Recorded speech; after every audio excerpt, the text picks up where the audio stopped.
So good morning. It's a great pleasure to be here. This morning we have a very, going to have a very intense day. Now, trying to speak about my family is always not easy because one has to really try to have your foot down on the ground and not fly around and try to be as modest as possible. Why it's a 30th generation, I have no idea whatsoever why it happened that. But there is, I believe there are some tools, indeed. Most probably one is that we've been on the last, I would say, couple of centuries, very much linked to land and soil. So I have a presentation that will help me to move and to have to share with you what is all about Frescobaldi. Sometimes here we are not being in Europe, one smiles to see the map of Italy and where is Tuscany, but believe it or not, around the world, yet there is some ideas that the world can be yet flat. So where is Tuscany? And it's important. Florence is definitely the place where my family most probably arrived from Germany around the year 1000 and became traders on the river Arno. I believe that many of you have been to Florence. And that gave the good wealth because trading goods on the river gave the opportunity to make a certain amount of money, and they around 1100 moved to the city. Moving to the city, setting themselves, as we say in Florence, from the other side of the river. So is the left side of the river. I guess it was cheaper. And in 1252, an exercise mine, Lamberto, he built this bridge connecting his lands to the central part of the city. He was a very generous person, so he built the bridge. It was a toll bridge. You could pay or swim. It was pretty much up to you. And he kept doing his business was trading. You know that Florence became a relevant place for wool and silk. And trading wool and silk gave a lot of wealth to the city. And to the moment that people didn't know how to manage money. And money is like anything else, had to be transported. So going from one place to the other, there was a lot of robbery. And I don't know if you know, but the first check ever invented was invented in Tuscany, Florence, actually from this person called Francesco Datini. And inventing a check in the 1200 was really a revolution. And so from the check was the letter of credit, and that's the reason why also the money, the currency of Florence was il fiorino. Fiorino became relevant in Europe in those days, and yet in Holland, in Hungary, it was yet the fiorino. All come from that time, and in the 1400 the money grew in a relevant way, and the church. The Catholic Church became a little bit nervous about this wealth that was in few hands, and it was imposing people to build something for the city in your lifetime. So not waiting when you were passing, but in your lifetime. So you had to do something for the city. Roads, like bridges, churches, hospitals, roads, anything. A lot of families, like the Frescobaldi in the 14th century, the 1400, built the Church of Santo Spirito that is right behind the garden where yet we live. The same land that was built both in the 1100 is there where we live. And that was a way of giving back part of your wealth to the city. So in Florence, there are a lot of churches. That's the reason why a lot of the families were spending their money. And that is where there is the bell tower. There is where is our family. Let's see if this is. And the church, the bridge is now is called Ponte Santa Trinita. That little square is called Piazza Frescobaldi. And that palace, the one in the left, is where my family lived until the 1600. Then it was donated to the church. And when Florence became capital, the church sold it to the government. And now is a school.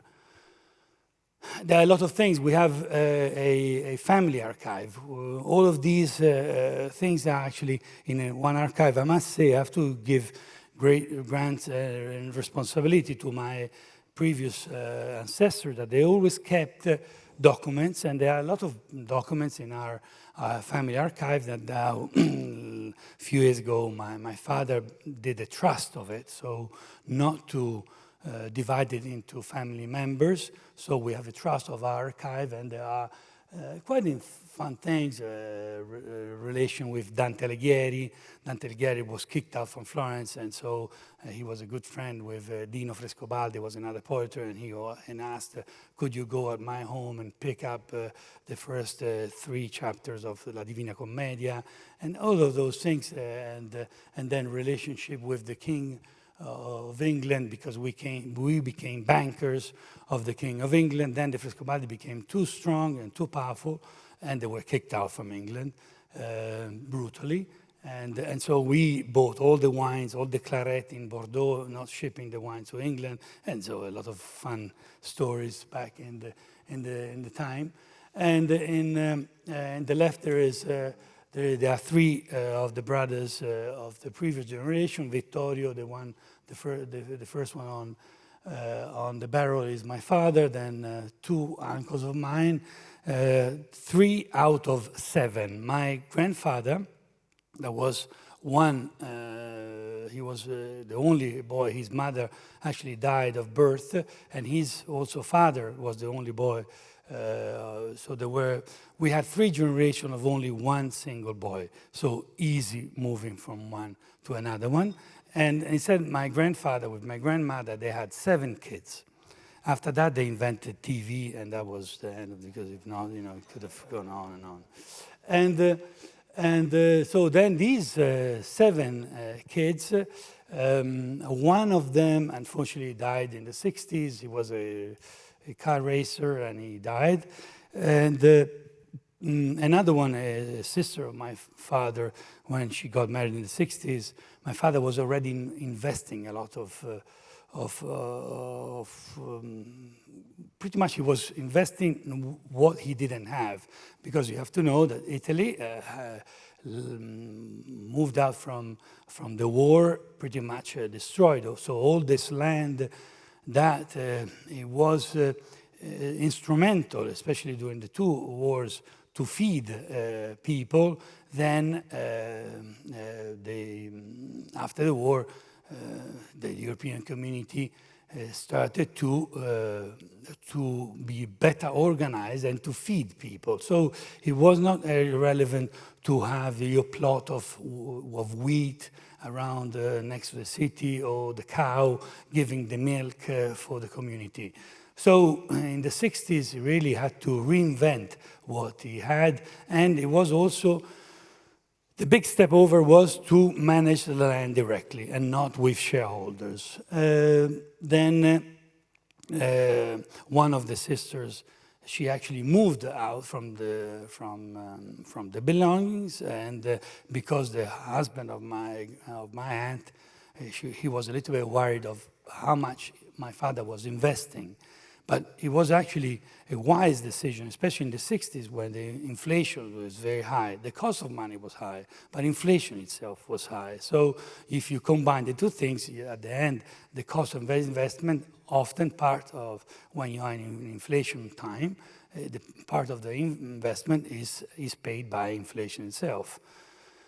And now, so from the 29th with the 30th and also 31st generation, I also have 3 kids, and the transition occurred in 2007. My father being the president, he actually left the position. An uncle of mine became president for 6 years, and then I became president. Lamberto with my grandmother Anna. These are the 5 siblings that they stayed together. They stayed together also because, believe it or not, there was not all that wealth. There was a lot of land, but land was not printing money.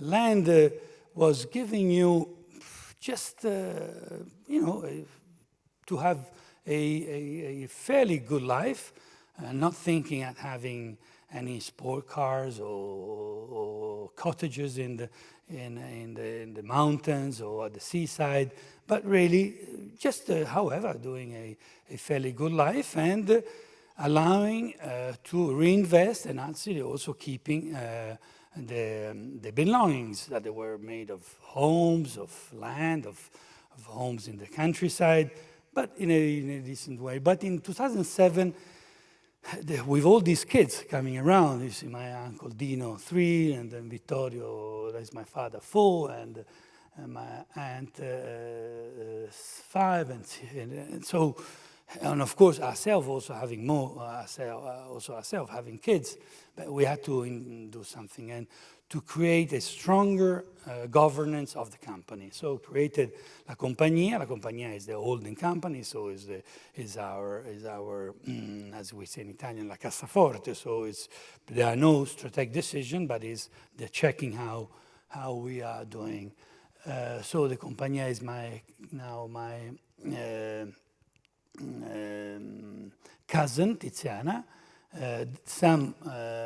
We have also in the holding company not only family members, there are also some independent people like Guido Corbetta, that he is a member of the board, professor at the University of Bocconi in Milan, that has lead us to take some decision how to manage the company itself.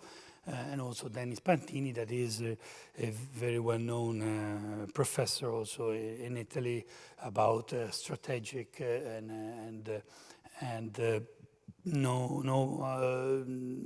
pretty much a lot of know-how about how agriculture is evolving. Now the company is, this is how the company is somewhat organized, a number of estates. Overall, Frescobaldi now has roughly almost 10,000 hectares of land, some woodland, but a lot of vineyards and then olive trees. We try to be a very, I would say, efficient estate. At the same time, also some other holding like Tenute Toscana, where we have a partner. We have 73% of it. The other one is on a partner. And having a partner is always, I must say, very good. We started that process back in 1995. We did a joint venture with the Robert Mondavi family. Robert Mondavi was on the Nasdaq in US, a wine company. Mondavi, however, family company.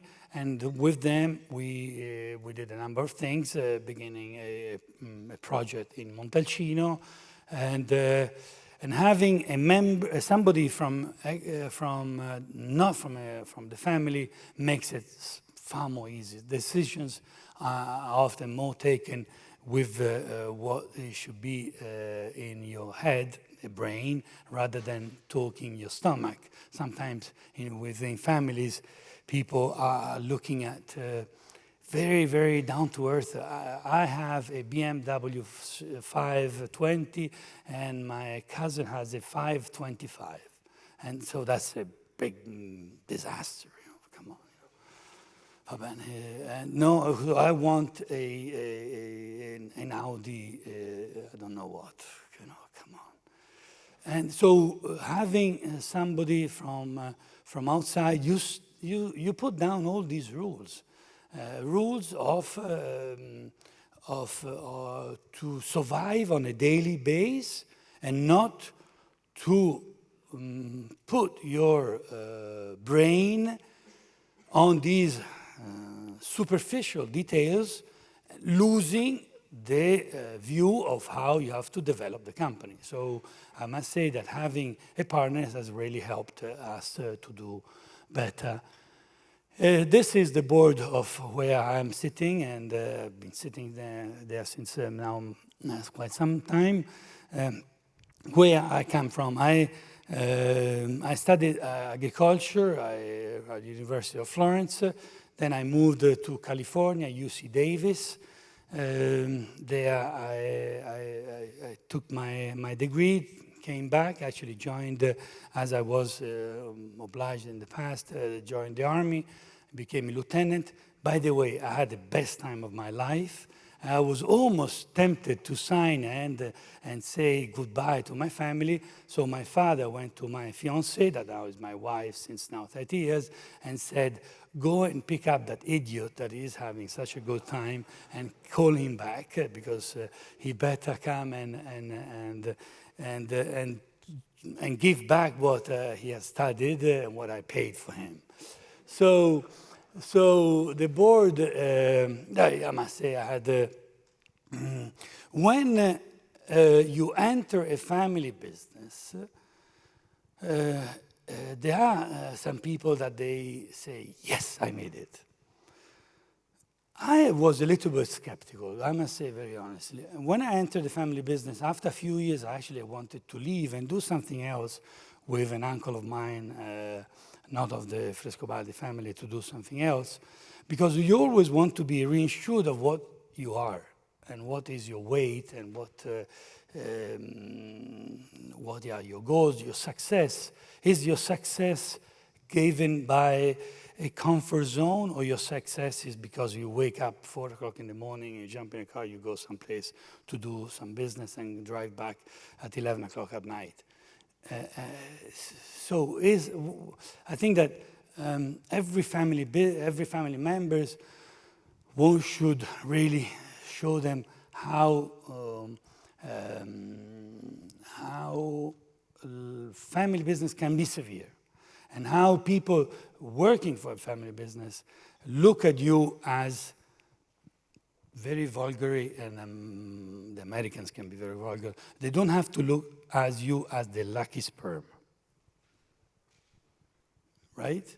Because businesses are very severe, I must say.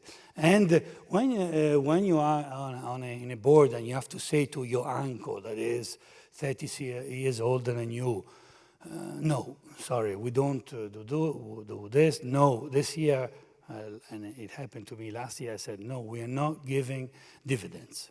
We are in COVID. I have no idea what's going to happen. We're not giving dividends. Mamma mia, what a disaster. So you have to take a decision. We have to buy a new business. Our debt is going to bounce at 120% of our turnover.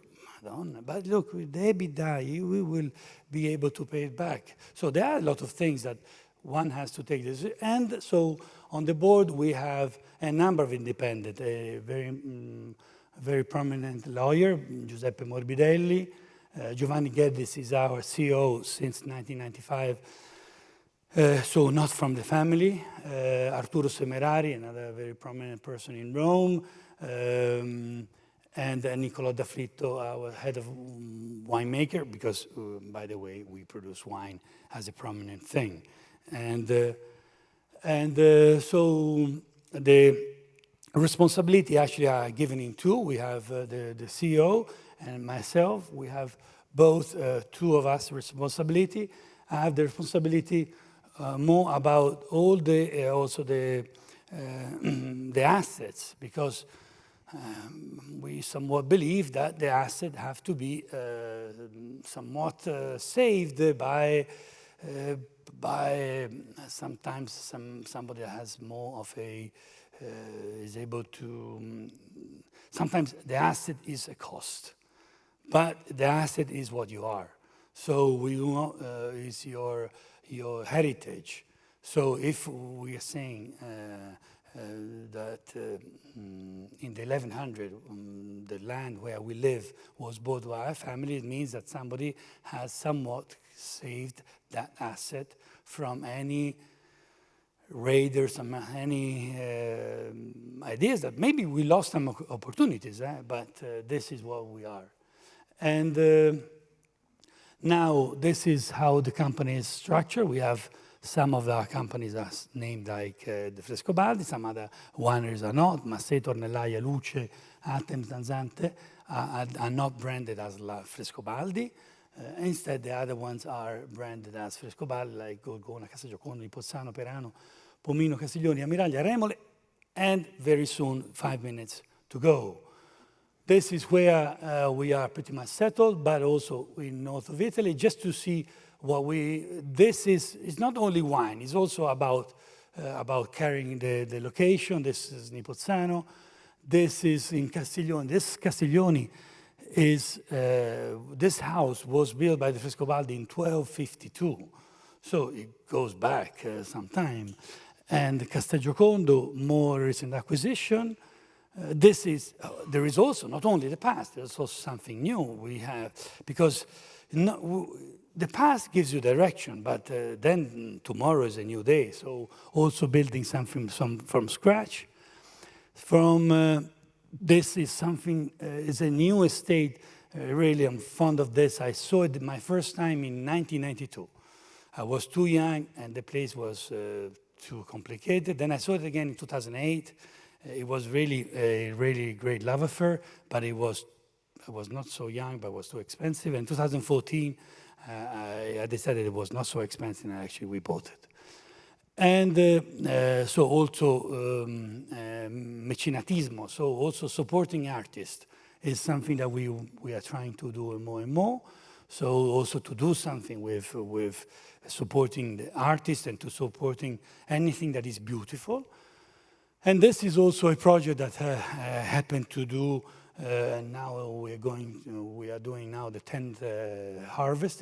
This is an island off the coast of Tuscany, and if none of you know where this island is perfectly right, because it's a prison. So if you know where it is, and so this is a prison. It has been a prison since 1863. And I picked up an email written to a number of wineries back in 2012, and I answered, and I went go, and I started to support and to help the inmates, and we hire prisoners to do a wine, and the result has been that usually recidivism, so recidivism is going in and out from jail. That is roughly 85% of the people that are in jail were in jail. So if somebody of you have seen that place, could go back, 85% of the chances. But with this project, people that have been leaving the jail are zero recidivism, actually going back to their life and starting to give back. And by the way, the wine is actually very good. Tiny project. And these are, I must say, the important thing, the fundamentals. We have the object of the holding is to manage the shares. But the operative way, and the president, is to ensure the management and to ensure the growth. And this is important. And to ensure growth, also to be an entrepreneur means to take some opportunities, but also some risk. So the risk is to maintaining entrepreneurial attitude and accepting a certain amount of risk. Behind any kind of businesses, there is a part of the risk. There is risk. This has to be shared with your family members, and they have to, however, give to you the opportunity to do some mistakes. Not many, but some. innovation of product, innovation of system. And sometimes family businesses, this can be quite difficult because people get in love with what they have and they become sometimes a little bit scared of innovation. Instead, innovation is part of having the growth. Rules is preserving family integrity, manage family group, complexity. We have a number of rules that we are giving ourselves with this professor from the Bocconi, although these kind of rules, believe it or not, in Italy are somewhat not so, it's not that we can impose them, because we have the civil code comes from the French civil code. And the French civil code, Napoleone Bonaparte, he died, if not I would have killed him again. He actually wrote some things that doesn't facilitate business, family businesses from one family to another. Somebody like Stephen Jobs said, stay hungry, stay foolish, and I leave you to that. I hope I didn't mess up too much your ideas about family businesses. But I believe the family business is something that is beautiful. It's not only around here, it's not only in Europe, it's about also around the world. There are amazing family businesses in Asia, in North America, in Europe. So all of us have now these challenges, how to pass to the new generation. With my kids, I must say, I am very severe always with them, and I tell to them that they have to be reassured of what they are.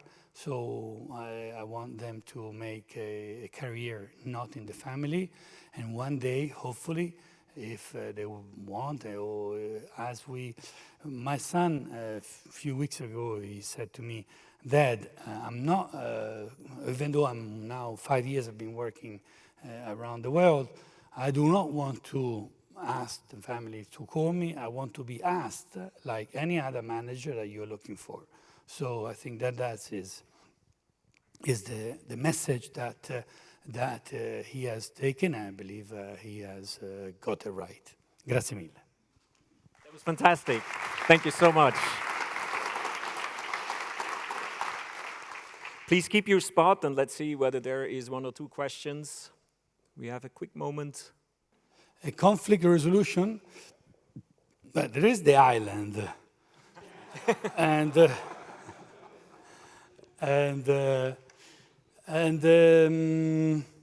No, we up to now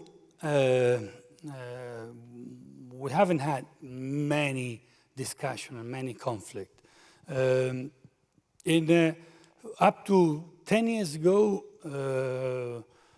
when up to my father, when he left, pretty much the amount of dividends were irrelevant, given, because the company was not able to give dividends. And I must say, believe it or not, even though I was able to give much more dividends lately, even a good amount, and to some extent, actually, I got it wrong. When you think that you're giving dividends, that is, everybody's going to be happy, the result is that next year, people are going to want more. So in that sense, I got it wrong. And I hope that because this year we were very generous. Last year we had zero, but this year we were very generous. So I'm a little bit worried about next year. And so I'm going to answer to your question next year.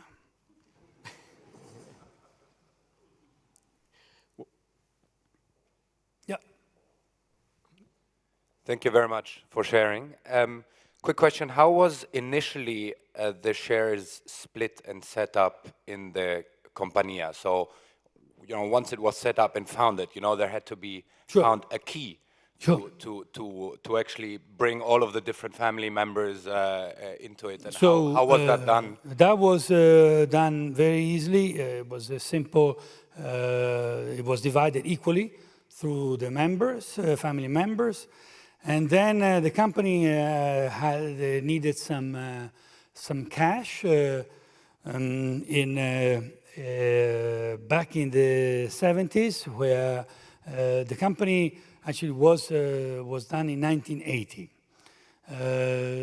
So already in the 70s, even though it was not a company with shares, there was some unwritten cash put into the company from my father. So that changed a bit the amount of shares. And then in 1986, we went through one very bad crisis. 85 was Italy had an amazing, terrible inflation, and so business was very, very slow, almost ready to shut down and to go out of business. And beyond that, it happened a big scandal in Italy. Was the methanol scandal. Hopefully nobody remembers about that. But in '86, a number of people died drinking wine north of Italy. That pretty much locked every sales for 8 months. And the company was ready to take the books and to close the books, as we say. And my mother, that had good liquidity, she said, "I could not stand seeing your father almost dead in the bed at night." So she said, "Okay, I'm going to put some cash in the company." And so she is now one of our shareholder. Thanks to her, she gave it's like sometimes you're going up the hill with your car and you're missing the last couple of gallons or liters or in your car. She put that little amount of money to buy some gas and to go across the hill. And then from there on, we had a terrific growth. So that has changed a bit the percentages again, although two groups do not do the relative majority. So we need at least 3 out of 5. So that makes it a little bit challenging, I must say, for our future. Yeah, maybe Lamberto, thank you very much for this presentation, and thank you very much for the nice conversation, interesting yesterday night at the dinner. You are an international company. You are exporting a big chunk of your production. When I looked at your board membership and executive team, I didn't see that many other than Italians. Is this something that you don't want to expand, to some sort of other multicultural type of organization? What is your opinion on this? We actually, on the subholdings, we have our partners, so they are English and Russian people sitting in that board.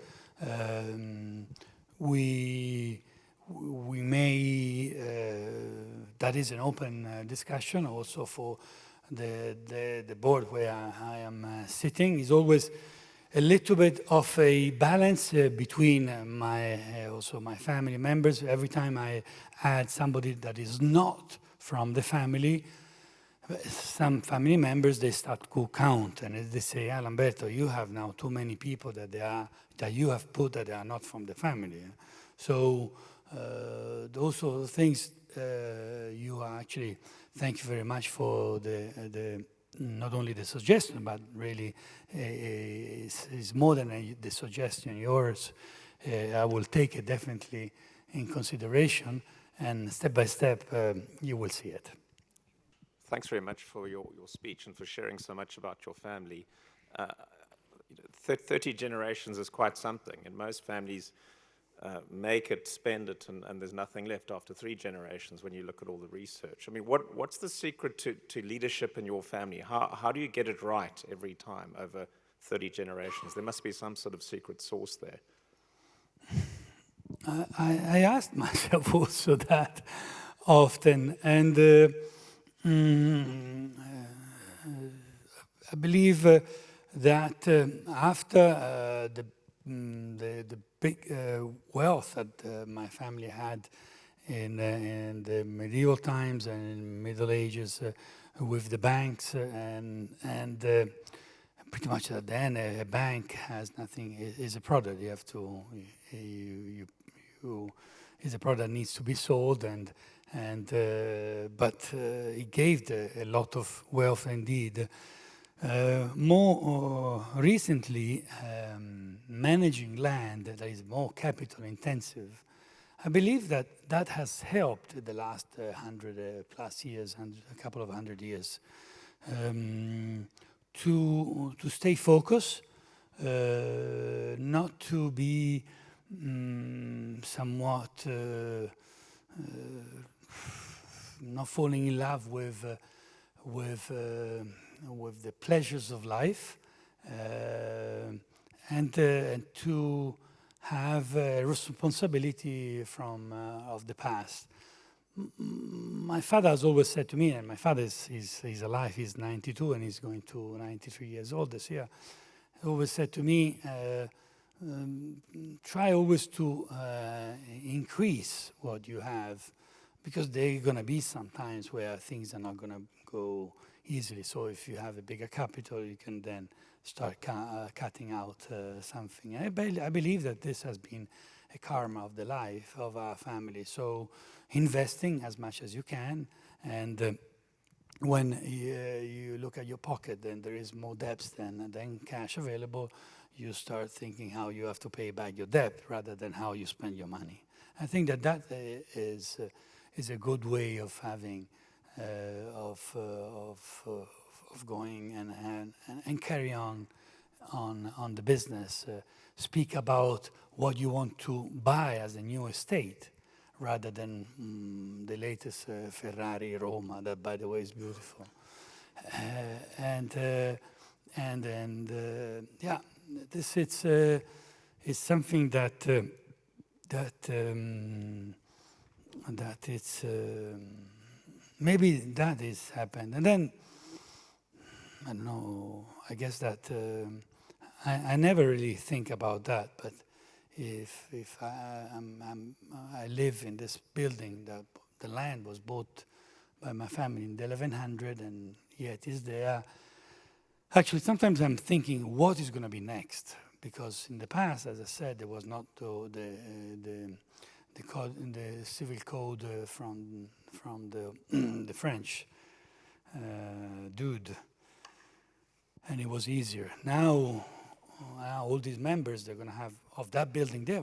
They're going to have a piece of bits and pieces. Should we write down agreement that no one can be allowed to sell any part of the building? You know, there are some things to think about for the future. Lamberto, this was fantastic. Thank you very much for coming in today. Thank you for staying with us a bit longer, so you will have opportunities to ask him more questions during the break. I think one of your secrets is that you just do things. I mean, there's so much talk about impact investing, and Lamberto answers a call, looks into it, and started this business on Gorgona involving prisoners. And look at the numbers. And he didn't even know or use the word impact investing, he just did it. So congratulations on that. There were many other aspects in the presentation which resonated very well with me, likely with the audience. We have a number of your bottled wine down there. We're not giving you your own wine. You would drink it naturally. But we have here a box of chocolate for you. Thank you very much. Thank you very much again for being here. Thank you for the opportunity. Grazie mille. Okay.